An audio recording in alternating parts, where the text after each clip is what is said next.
எல்லோருக்கும் வணக்கம். இது உங்கள் ஸ்டடி வித் தர்ஷினி சேனல். நம்ம இந்த வீடியோவில் ஏப்ரல் 15ஆம் தேதிக்கான கரண்ட் அஃபேர்ஸ் பார்க்க போகிறோம். ஸோ கரண்ட் அஃபேர்ஸ் பார்க்கறதுக்கு முன்னாடி நம்ம 13-14 ஏப்ரலுக்கான ரிவிஷன் பார்த்துட்டு ஸ்டார்ட் பண்ணலாம். ஸோ ஏப்ரல் 13 மற்றும் 14 ரிவிஷன் பார்க்கலாம். ஃபர்ஸ்ட் கொஸ்டின், அம்பேத்கர் பெயரில் புதிய வனவிலங்கு சரணாலயம் எந்த மாநிலத்தில் அறிவிக்கப்பட்டுள்ளது? ஆன்சர் மத்திய பிரதேச மாநிலம். செகண்ட் கொஸ்டின், 2025ஆம் ஆண்டு எத்தனையாவது தேசிய மீனவர் மக்கள் தொகை கணக்கெடுப்பு நடத்தப்பட உள்ளது? ஆன்சர் 5வது கணக்கெடுப்பு. மூன்றாவது கேள்வி, இந்தியா 9 ஆப்பிரிக்க நாடுகள் இணைந்து மேற்கொள்ளும் கூட்டு கடற்படை பயிற்சி எங்கு தொடங்கப்பட்டுள்ளது? ஆன்சர் டான்சானியா நாட்டில் தொடங்கப்பட்டுள்ளது. நான்காவது கேள்வி, 400 மீட்டர் ஃப்ரீ ஸ்டைல் நீச்சலில் எந்த நாட்டின் லுகாஸ் மார்டென்ஸ் புதிய உலக சாதனை படைத்துள்ளார்? ஆன்சர் ஆப்ஷன் பி, ஜெர்மனி வீரர். ஐந்தாவது கேள்வி, உலகக்கோப்பை வில்வித்தை போட்டியில் ஜோதி சுரேகா மற்றும் ரிஷப் யாதவ் இணை டேஷ் பதக்கம் வென்றுள்ளது? ஆன்சர் தங்கப்பதக்கம். ஆறாவது கேள்வி, அமெரிக்கா பரஸ்பர வரி விதிப்பால் உலகளாவிய வர்த்தகம் டேஷ் சதவீத அளவில் சுருங்கும்? ஆன்சர் 3% அளவில். ஏழாவது கேள்வி, தேசிய பெருங்கடல் தொழில்நுட்ப நிறுவனம் எங்கு அமைந்துள்ளது? Answer option C, Chennai. எட்டாவது கேள்வி, ட்ரோன்களை நொடியில் அளிக்கும் லேசர் ஆயுத அமைப்பு எங்கு வெற்றிகரமாக சோதனை செய்யப்பட்டது? ஆன்சர் ஆந்திரா. ஒன்பதாவது கேள்வி, ஆளுநர் அனுப்பும் மசோதாக்கள் மீது குடியரசுத் தலைவர் எத்தனை மாதங்களுக்குள் முடிவெடுக்க வேண்டும் என்று உச்சநீதிமன்ற தீர்ப்பில் தெரிவிக்கப்பட்டுள்ளது? ஆன்சர் 3 மாதங்களுக்குள். பத்தாவது கேள்வி, உலக சமத்துவ தினம் எந்த நாளில் அனுசரிக்கப்படுகிறது? ஆன்சர் ஏப்ரல் 14ஆம் தேதி. 11வது கேள்வி, எந்த ஐஐடியின் கனரக மின்சார வாகனங்களுக்கான அதிவேக சார்ஜருக்கு தேசிய தரச்சான்று வழங்கப்பட்டுள்ளது? Answer Chennai IIT. ஸோ இப்போ இன்றைக்கான கரண்ட் அஃபேர்ஸ் பார்க்கலாம். ஃபர்ஸ்ட் கொஸ்டின், அமெரிக்கா எந்த நாளை அம்பேத்கர் தினமாக அறிவித்துள்ளது? ஆன்சர் ஏப்ரல் 14ஆம் தேதி. ஸோ ஏப்ரல் 14 தான் அம்பேத்கர் பிறந்திருப்பாரு. அந்த ஏப்ரல் 14ஆம் தேதி உலக சமத்துவ தினமாக அனுசரிக்கப்படுது அப்படின்னு நம்ம பார்த்துருப்போம். ஸோ இப்போது இந்த ஏப்ரல் 14ஆம் தேதி அம்பேத்கருடைய பிறந்த நாளை பார்த்தீங்கன்னா அமெரிக்காவுடைய நியூயார்க் நகரம் அம்பேத்கர் தினமாக அறிவிச்சிருக்கு. ஸோ அம்பேத்கருடைய பிறந்த நாளான ஏப்ரல் 14ஆம் தேதியை பார்த்தீங்கன்னா அமெரிக்காவுடைய நியூயார்க் நகரம் அம்பேத்கர் தினமாக அறிவிச்சிருக்கு. நியூயார்க் நகரத்துடைய மேயரான எரிக் ஆடம்ஸ் என்பவர் தான் இதை அறிவிச்சிருக்காரு. நெக்ஸ்ட் பார்த்தீங்கன்னா அமெரிக்காவில் மேரிலேண்ட் மாகாணத்தில் அம்பேத்கருடைய சிலையானது அமைக்கப்பட்டிருக்கு. அந்த சிலைக்கு ஸ்டாச்சு ஆஃப் ஈக்குவாலிட்டி, சமத்துவத்துக்கான சிலை அப்படின்னும் பெயர் சூட்டியிருக்காங்க. ஸோ அந்த சிலை பார்த்தீங்கன்னா ஒரு 19 அடி உயரத்துக்கு அமைக்கப்பட்டிருக்கு அமெரிக்காவில். ரீசன் நியூஸ், அம்பேத்கர் வனவிலங்கு சரணாலயம் பார்த்தீங்கன்னா இப்போ மத்திய பிரதேச மாநிலத்தில் தொடங்கப்படுது. அம்பேத்கருடைய பெயரில் புதிய வனவிலங்கு சரணாலயத்தை இப்போ மத்திய பிரதேச மாநில அரசு தொடங்கியிருக்காங்க.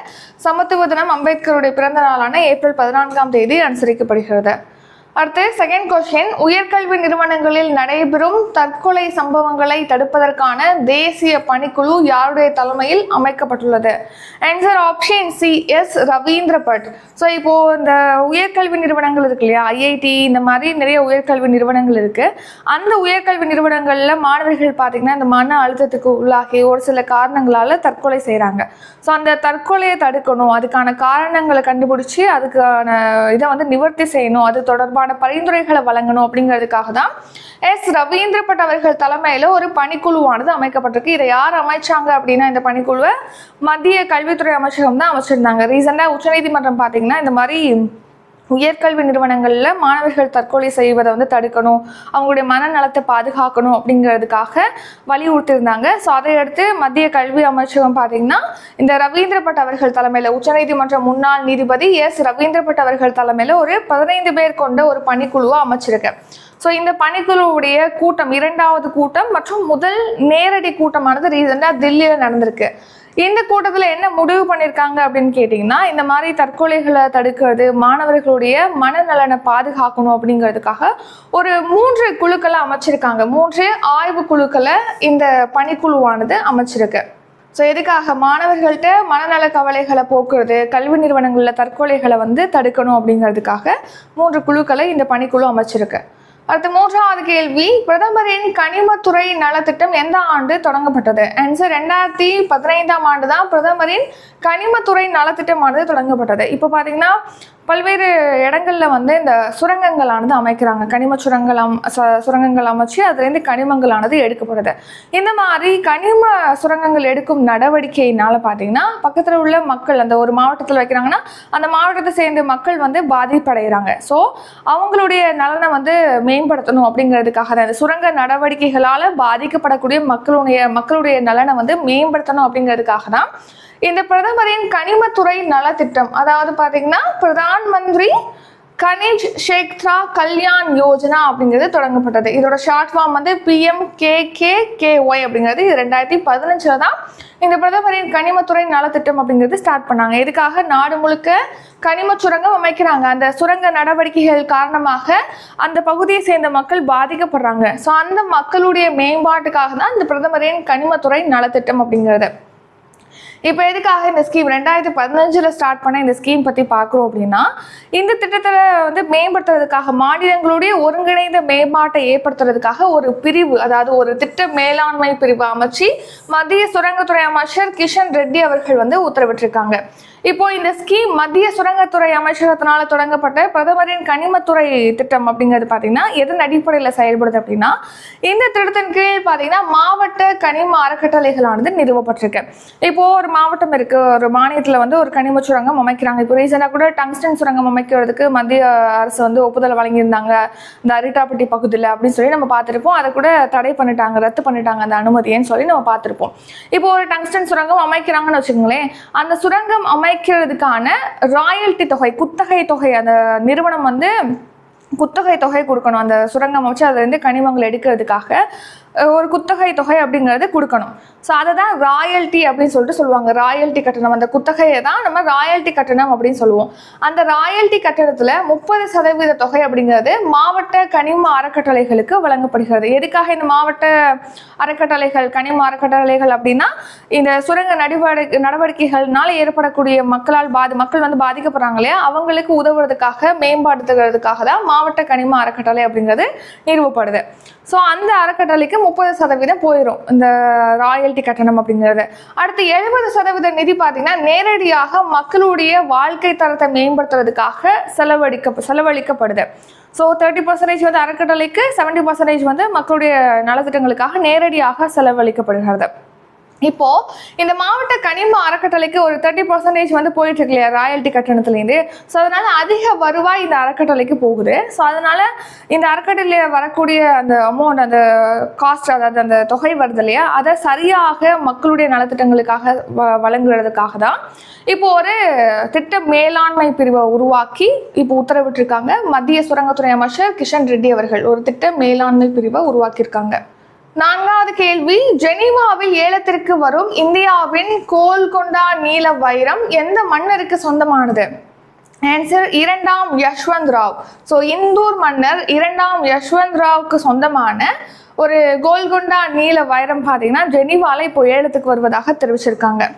ஸோ கவனிங்க, இந்தூர் மற்றும் பரோடா மன்னர்களுக்கு சொந்தமான கோல்கொண்டா நீல நிற வைரமானது பார்த்தீங்கன்னா ஜெனீவாவில் இப்போ நெக்ஸ்ட் மந்த் வந்து ஏலத்துக்கு வருவதாக தெரிவிச்சிருக்காங்க. இந்த வைரம் பார்த்தீங்கன்னா கிறிஸ்டி ஏல நிறுவனத்தில் ஏலத்துக்கு வருது. இந்த வைரம் வந்து 23.24 கேரட் கொண்டது. இப்போ இந்த வைரம் யாருக்கு சொந்தமானதுன்னு நம்ம பார்த்தோம். இந்தூர் மன்னர் 2ஆம் யஷ்வந்த் ராவுக்கு சொந்தமானது அப்படின்னு சொல்லி பார்த்தோம். அதுக்கப்புறமா பார்த்தீங்கன்னா அமெரிக்காவை சேர்ந்த ஒரு நபர் இதை வாங்கியிருப்பாங்க. நெக்ஸ்ட் அப்படியே வரிசையாக போய் பரோடா மன்னருக்கு வசம் வந்து இந்த வைரம் வந்திருக்கு. நெக்ஸ்ட் இப்போ ஏல நிறுவனத்துக்கு இது போயிருக்கு. ஸோ இப்போ ஏலத்துக்கு வருவதாக தெரிவிச்சிருக்காங்க இந்த வைரம். 5வது கேள்வி, உலகக்கோப்பை வில்வித்தை போட்டியில் தீரஜ் பொம்மதேவரா டேஷ் பதக்கம் வென்றுள்ளார். ஆன்சர் வெண்கல பதக்கம். ஸோ இப்போ ரீசெண்டாக பார்த்தீங்கன்னா அமெரிக்காவில் வந்து உலகக்கோப்பை வில்வித்தை போட்டியானது தொடங்கப்பட்டிருக்கு. இதில் தீரஜ் பொம்மதேவரா பார்த்தீங்கன்னா தனிநபர் ரெக்கவ் பிரிவில், ஆடவருக்கான ரெக்கவ் தனிநபர் பிரிவில் வெண்கல பதக்கம் வின் பண்ணியிருக்காரு. நெக்ஸ்ட் வந்து பொம்மதேவரா மற்றும் தருண்தீப் ராய், அதானுதாஸ் ஆகியோர் கொண்ட ஆடவர் ரெக்கவ் அணி பார்த்தீங்கன்னா வெள்ளி பதக்கத்தை வின் பண்ணியிருக்கு. ஸோ இதில் மொத்தமாக இந்தியா வந்து இப்போ 4 பதக்கங்களை வின் பண்ணியிருக்கு அப்படின்னு சொல்லி தெரிவிச்சிருக்காங்க. 6வது கேள்வி, டேனியல் நொபோவா எந்த நாட்டின் அதிபராக தேர்வு செய்யப்பட்டுள்ளார்? Answer Ecuador. ஸோ ஈக்வடார் நாட்டுடைய அதிபராக டேனியல் நொபோவா வந்து தேர்வு செய்யப்பட்டிருக்காரு. ஸோ ரீசெண்டாக ஈக்குவடாரில் அதிபருக்கான தேர்தல் நடந்துச்சு. அதில் டேனியல் நொபோவா பார்த்தீங்கன்னா தேர்வு செய்யப்பட்டிருக்காரு. ஈக்குவடார் அப்படிங்கிறது தென் அமெரிக்க நாடு. ஏற்கனவே இவர் டேனியல் நொபோவா வந்து இந்த அதிபர் பொறுப்பில் இருந்திருக்காரு. மறுபடியும் பொறுப்பேற்க இருப்பதாக தெரிவிச்சிருக்காங்க. ஸோ ஈக்குவடாருடைய தலைநகரம் எது, கேபிட்டல் எது அப்படின்னா குவிட்டோ அப்படிங்கிறது தான் தலைநகரம். 7வது கேள்வி, பழங்குடியினர் தொல்குடி வாழ்வாதார திட்டம் எத்தனை கோடி செலவில் மேற்கொள்ளப்படுகிறது? ஆன்சர் 1000 கோடி செலவில். ஸோ 2024 பட்ஜெட்டில் பார்த்தீங்கன்னா பழங்குடியினருக்காக தொல்குடி திட்டம் அப்படிங்கிற புதிய திட்டமானது அறிவிக்கப்பட்டது. ஸோ இந்த ஸ்கீம் எவ்வளோ கோடியில் அறிவிக்கப்பட்டது அப்படின்னா 1000 கோடி ரூபாய் செலவில் அறிவிக்கப்பட்டது. கவனிங்க, இப்போது ரீசனாக பார்த்தீங்கன்னா அம்பேத்கரோட பிறந்த நாள் ஏப்ரல் 14ஆம் தேதியை ஒட்டி நம்ம தமிழ்நாட்டில் சமத்துவ நாள் விழாவானது கொண்டாடப்பட்டது. ஸோ இந்த சமத்துவ நாள் விழாவை ஒட்டி பார்த்திங்கன்னா நம்ம முதலமைச்சர் ஸ்டாலின் அவர்கள் பல்வேறு திட்டங்களை வந்து தொடங்கி வச்சுருக்காங்க. அதில் ஒரு பகுதியாக பழங்குடியினருக்கான 1000 குடியிருப்புகளை வந்து தொடங்கி வச்சுருக்காங்க. நெக்ஸ்ட்டு பார்த்திங்கன்னா தொல்குடி திட்டம், அதாவது பழங்குடியினுடைய வாழ்வாதாரத்தை மேம்படுத்துறதுக்காக அவங்களுக்கு அடிப்படை வசதிகளை வழங்கணும் அப்படிங்கிறதுக்காக தான் தொல்குடி திட்டம் அப்படிங்கிறது தொடங்கப்பட்டது. ஸோ இந்த ஸ்கீம் பார்த்தீங்கன்னா 2024ஆம் ஆண்டுக்கான தமிழ்நாடு பட்ஜெட்டில் அறிவிச்சிருப்பாங்க. இது 1000 கோடி ரூபாயில் வந்து செயல்படுத்தப்படும் அப்படின்னும் தெரிவிச்சிருப்பாங்க. நெக்ஸ்ட்டு தாட்கோ சார்பில் பார்த்தீங்கன்னா சிறு வணிக கடன், அப்புறம் முதலமைச்சருடைய ஆதி திராவிட மற்றும் பழங்குடியினர் சமூக பொருளாதார மேம்பாட்டு திட்டத்தில் 100 பேருக்கு கடனுதவிக்கான மானியம், அப்புறம் உடல் நலன் பேலும் பெட்டகமானது வழங்கப்பட்டிருக்கு ஒரு 17,000 பேருக்கு. ஸோ இதெல்லாம் இம்பார்ட்டன்ட் கிடையாது. என்னென்ன ஸ்கீம் இதில் மென்ஷன் பண்ணியிருக்காங்க அப்படிங்கிறது ரொம்ப இம்பார்ட்டன்ட். இதில் பாருங்கள், முதலமைச்சரின் ஆதி திராவிடர் மற்றும் பழங்குடியினர் சமூக பொருளாதார மேம்பாட்டு திட்டம். ஸோ ஆதி திராவிடர் பழங்குடியினத்தை சேர்ந்தவங்களுக்கு பொருளாதாரத்தை மேம்படுத்துறதுக்காக அவங்க இப்போ ஒரு தொழில் தொடங்கணும்னு நினைக்கிறாங்க, இல்லை சுகாதாரத்துறையில் அவங்க மேம்படுத்தணும், கல்வி, இந்த மாதிரியான பல்வேறு துறைகளில் அவங்க வந்து மேம்படுத்தணுங்கிறதுக்காக இந்த ஸ்கீம் ஸ்டார்ட் பண்ணியிருக்காங்க. இப்போது இந்த திட்டத்தின் கீழ் பார்த்தீங்கன்னா தொழில் தொடங்க விரும்புகிறாங்க அப்படின்னா அந்த திட்ட செலவில் 35% பார்த்தீங்கன்னா மானியமாக கொடுக்குறாங்க. அது மட்டும் இல்லாமல் 6% வந்து வட்டி மானியமும் வழங்கப்படுது. இதே மாதிரி ஒரு சிமிலர் ஸ்கீம் தான் அண்ணல் அம்பேத்கர் தொழில் முன்னோடி திட்டம் அப்படிங்கிறது. இது 2023 மே மாதம் அறிவிக்கப்பட்டது. இந்த திட்டத்தின் கீழ் பார்த்தீங்கன்னா இப்போது ஒரு திட்டம் தொடங்குறாங்க, ஆதி திராவிடர் மற்றும் பழங்குடியத்தை சேர்ந்தவங்க ஒரு தொழில் தொடங்குறாங்க அப்படின்னா அந்த தொழில் தொடங்குறதுக்கான மூலதன தொகையில் 35% வந்து மானியம் கொடுக்குறாங்க. 65% மீதமுள்ள தொகை இருக்கு இல்லையா, அதில் வந்து 6% வட்டி மானியமும் தமிழக அரசு வழங்குது. அடுத்து தமிழாக்கம் செய்யப்பட்ட அண்ணல் அம்பேத்கருடைய 2 படைப்புகளையும் ரிலீஸ் பண்ணியிருக்காங்க முதலமைச்சர் ஸ்டாலின் அவர்கள். என்னென்ன அப்படின்னா ஜாதியை அழித்து ஒழித்தல், அப்புறம் இந்து மதத்தின் புதிர்கள் அப்படிங்கிற 2 படைப்புகளை ரிலீஸ் பண்ணியிருக்காங்க. 8வது கேள்வி, மகாராஜா அகர்சன் விமான நிலையம் எந்த மாநிலத்தில் அமைந்துள்ளது? ஆன்சர் மகாராஷ்டிரா. மகாராஷ்டிரா மாநிலத்தில் தான் மகாராஜா அகர்சன் விமான நிலையமானது அமைந்திருக்கு. இந்த விமான நிலையத்தில் பார்த்தீங்கன்னா இப்போது அயோத்திக்கு முதல் பயணிகள் விமானத்தை பிரதமர் நரேந்திர மோடி அவர்கள் கொடியசைச்சு அதாவது ஸ்டார்ட் பண்ணி வச்சுருக்காங்க, கொடியசைத்து தொடங்கி வச்சுருக்காங்க. ஹரியானா மாநிலத்தில் ஹிசாரில் தான் மகாராஜா அகர்சன் விமான நிலையம் இருக்குது. இந்த விமான நிலையத்திலேருந்து அயோத்திக்கு முதல் பயணிகள் விமானத்தை தொடங்கி வச்சுருக்காங்க. நெக்ஸ்ட் பார்த்தீங்கன்னா இந்த விமான நிலையத்தில் புதிதாக ஒரு முனையம் தொடங்குறதுக்கு அடிக்கல்லும் நாட்டியிருக்காங்க பிரதமர் மோடி அவர்கள். ஸோ இதை தொடங்கி வச்சுட்டு என்னென்னலாம் பேசினாங்க அப்படின்னு பார்க்கும்போது கிராமங்களில் இப்போ 80% வீடுகளில் குழாய் நீர் இணைப்பானது வழங்கப்பட்டிருக்குன்னு சொல்லியிருக்காங்க. எந்த ஸ்கீமில்? ஜல்ஜீவன் திட்டம் தான் செயல்படுத்துகிறாங்க. கிராமங்களில் குடிநீர் இணைப்புகளை வழங்குறதுக்காக இந்த ஸ்கீம் 2019 ஆகஸ்ட் மாதம் ஸ்டார்ட் பண்ணியிருப்பாங்க. இந்த திட்டத்தின் கீழ் பார்த்தீங்கன்னா அனைத்து வீடுகளையும் குழாய் மூலமாக குடிநீர் வசதியானது வழங்கப்பட்டு வருது. ஸோ இப்போ 80% வீடுகளில் குடிநீர் இணைப்பானது வழங்கப்பட்டிருக்குன்னு சொல்லியிருக்காங்க. அது மட்டும் இல்லாமல் இந்த ஜல்ஜீவன் திட்டத்தை 2028ஆம் ஆண்டு வரைக்கும் எக்ஸ்டெண்ட் பண்ணியிருக்காங்க. அடுத்த கிராமங்களில் பார்த்தீங்கன்னா 11 கோடி கழிப்பறைகள் கட்டித்தரப்பட்டிருக்குன்னு சொல்லியிருக்காங்க. இது எந்த திட்டத்தின் கீழ் கட்டப்படுது அப்படின்னா ஸ்வச் பாரத் மிஷன், அதாவது கிளீன் இந்தியா மிஷன், தூய்மை இந்தியா திட்டத்தின் கீழ் தான் இந்த கழிப்பறைகளானது கட்டப்படுகிறது. இந்த கிளீன் இந்தியா மிஷன் எப்போ ஸ்டார்ட் பண்ணாங்க அப்படின்னா 2014ஆம் ஆண்டு அக்டோபர் மாதம் 2ஆம் தேதி தொடங்கப்பட்டது தான் இந்த கிளீன் இந்தியா மிஷன். அடுத்து விமான நிலையங்கள். ஸோ கடந்த லாஸ்ட் 10 இயர்ஸில் பார்த்தீங்கன்னா 150க்கும் மேற்பட்ட விமான நிலையங்களானது அமைக்கப்பட்டிருக்கு நம்ம நாட்டில் அப்படின்னு சொல்லி தெரிவிச்சிருக்காங்க. 9வது கேள்வி, 2024 to 25ஆம் நிதியாண்டில் நாட்டின் நிலக்கரி இறக்குமதி எத்தனை சதவீதம் குறைந்துள்ளது? ஆன்சர் 1.4%. ரீசனாக பார்த்துருப்போம், நம்ம நாட்டில் பார்த்தீங்கன்னா நிலக்கரி உற்பத்தி வந்து முதல் முறையாக 1 பில்லியன் டன்னை கடந்து சாதனை படைச்சிருக்கு அப்படின்னு சொல்லிட்டு போன நிதியாண்டில் அடைஞ்சிருக்கு இந்த சாதனை அப்படின்னு சொல்லி நம்ம பார்த்துருப்போம் ரீசன்ட் கரண்ட் அஃபேர்ஸில். ஸோ அதாவது இங்கே உற்பத்தி அதிகரிச்சிருக்கனால என்ன அர்த்தம், வெளிநாடுகள்லேருந்து நம்ம இறக்குமதி செய்கிறது குறைஞ்சிருக்கு அப்படிங்கிறது மீனிங். ஸோ இப்போது 1.4% இறக்குமதி குறைஞ்சிருக்குன்னு சொல்லியிருக்காங்க. ஸோ போன நிதியாண்டில் பார்த்தீங்கன்னா வெளிநாடுகள்லேருந்து 24.08 கோடி டன் நிலக்கரியானது இறக்குமதி செய்யப்பட்டிருக்கு. இது அதுக்கு முந்தைய நிதியாண்டோட ஒப்பிடும்போது 1.4% வந்து குறைவுன்னு சொல்லியிருக்காங்க. போன நிதியாண்டில் எவ்வளோ இறக்குமதி செஞ்சிருக்காங்க நிலக்கரி அப்படின்னா 24.43 கோடி டன் நிலக்கரி இறக்குமதி செய்யப்பட்டிருக்கு. அடுத்த 10வது கேள்வி, கௌரவ் என்ற கிளைடு வெடிகுண்டு எந்த நிறுவனத்தால் வடிவமைக்கப்பட்டுள்ளது? Answer DRDO. டிஆர்டிஓ அப்படின்னா defence research and development organisation. அதுதான் வந்து நம்ம என்ன சொல்கிறோம், டிஆர்டிஓ சொல்கிறோம். டிஆர்டிஓனால தான் கௌரவ் அப்படிங்கிற கிளைடு வெடிகுண்டானது உருவாக்கப்பட்டிருக்கு, வடிவமைக்கப்பட்டிருக்கு. இப்போ ரீசெண்டாக இதை டெஸ்ட் பண்ணியிருக்காங்க. இந்த கிளைடு வெடிகுண்டு பார்த்தீங்கன்னா 100 கிலோமீட்டர் தொலைவில் இருக்கக்கூடிய இலக்குகளை துல்லியமாக தாக்கி அளிக்கக்கூடியது. இப்போ ரீசெண்டாக இந்த கிளைடு வெடிகுண்டை Su-30 MKI அப்படிங்கிற போர் விமானத்துலேருந்து வீசி டெஸ்ட் பண்ணியிருக்காங்க, வெற்றிகரமாக சோதனை செய்திருப்பதாக இப்போ டிஆர்டிஓ தெரிவிச்சிருக்கு. இந்த கௌரவ் வெடிகுண்டு பார்த்தீங்கன்னா 100 கிலோ எடை கொண்டது அப்படின்னு தெரிவிச்சிருக்காங்க. இது வந்து முழுக்க முழுக்க உள்நாட்டிலே உருவாக்கப்பட்டிருக்கு இந்த கிளைடு வெடிகுண்டு, கௌரவ் கிளைடு வெடிகுண்டு. ஸோ நெக்ஸ்ட் இப்போ ரிவிஷன் பார்க்கலாம். இன்றைக்கான கரண்ட் அஃபேர்ஸ் ரிவிஷன் பார்க்கறதுக்கு முன்னாடி இப்போ 16ஆம் தேதி ஏப்ரல் 14 பார்த்தீங்கன்னா சிஏ லைவ் கிளாஸ் வந்து ஸ்டார்ட் ஆகுது. ஸோ இதுக்கான ஃபீஸ் வந்து 1200 ரூபி. ஸோ இதில் பார்த்தீங்கன்னா உங்களுக்கு லைவ் கிளாஸ் இருக்கும், டெஸ்ட் இருக்கும், ப்ளஸ் மந்த்லி பிடிஎஃப்பும் இதிலே ப்ரொவைட் பண்ணுவோம்.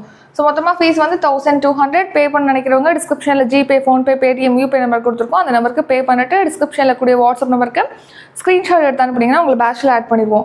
நெக்ஸ்ட்டு 19ஆம் தேதி பார்த்தீங்கன்னா எஸ்ஐ டெஸ்ட் பேட்ச் வந்து ஸ்டார்ட் ஆகுது. இதுக்கான ஃபீஸ் வந்து 500 ரூபி. அடுத்து 20ஆம் தேதி வந்து கரண்ட் அஃபேர்ஸ் டெஸ்ட் பேட்ச் வந்து ஸ்டார்ட் ஆகுது. லாஸ்ட் இயர் ஜூன் டு இந்த இயர் மே வரைக்கும் 12 மந்த்துக்கான கரண்ட் அஃபேர்ஸ் டெஸ்ட் இருக்கும், ப்ளஸ் பிடிஎஃப்பும் ப்ரொவைட் பண்ணுவோம். இதில் என்னென்னா இப்போ டெஸ்ட் மட்டும் போதும் அப்படின்னா அதுக்கு ஃபீஸ் வந்து 250. இப்போது டெஸ்ட் வித் மந்த்லி பிடிஎஃப்பும் வேணும் அப்படின்னா அதுக்கு ஃபீஸ் வந்து 550. ஸோ டிஸ்கிரிப்ஷனில் அப்கமிங் டெஸ்ட் பேட்ச் பற்றி டீட்டெயிலாக கொடுத்துருக்கோம், செக் பண்ணி பார்த்துக்குங்க. இப்போ நம்ம ரிவிஷன் பார்க்கலாம். ஃபஸ்ட்டு கொஸ்டின், அமெரிக்கா எந்த நாளை அம்பேத்கர் தினமாக அறிவித்துள்ளது? ஆன்சர் ஆப்ஷன் பி, ஏப்ரல் 14ஆம் தேதி. இரண்டாவது கேள்வி, உயர்கல்வி நிறுவனங்களில் நடைபெறும் தற்கொலை சம்பவங்களை தடுப்பதற்கான தேசிய பணிக்குழு யாருடைய தலைமையில் அமைக்கப்பட்டுள்ளது? Answer option C, S Ravindra Bhat. மூன்றாவது கேள்வி, பிரதமரின் கனிமத்துறை நலத்திட்டம் எந்த ஆண்டு தொடங்கப்பட்டது? ஆன்சர் 2015ஆம் ஆண்டு. நான்காவது கேள்வி, ஜெனீவாவில் ஏலத்திற்கு வரும் இந்தியாவின் கோல்கொண்டா நீல நிற வைரம் எந்த மன்னருக்கு சொந்தமானது? ஆன்சர் ஆப்ஷன் சி, 2ஆம் யஷ்வந்த் ராவ். ஐந்தாவது கேள்வி, உலகக்கோப்பை வில்வித்தை போட்டியில் தீரஜ் பொம்மதேவரா டேஷ் பதக்கம் வென்றுள்ளார்? ஆன்சர் வெண்கல பதக்கம். ஆறாவது கேள்வி, டேனியல் நொபோவா எந்த நாட்டின் அதிபராக தேர்வு செய்யப்பட்டுள்ளார்? Answer Ecuador. ஏழாவது கேள்வி, பழங்குடியினர் தொல்குடி வாழ்வாதார திட்டம் எத்தனை கோடி செலவில் மேற்கொள்ளப்படுகிறது? ஆன்சர் 1000 கோடி. எட்டாவது கேள்வி, மகாராஜா அகர்சன் விமான நிலையம் எந்த மாநிலத்தில் அமைந்துள்ளது? ஆன்சர் மகாராஷ்டிரா.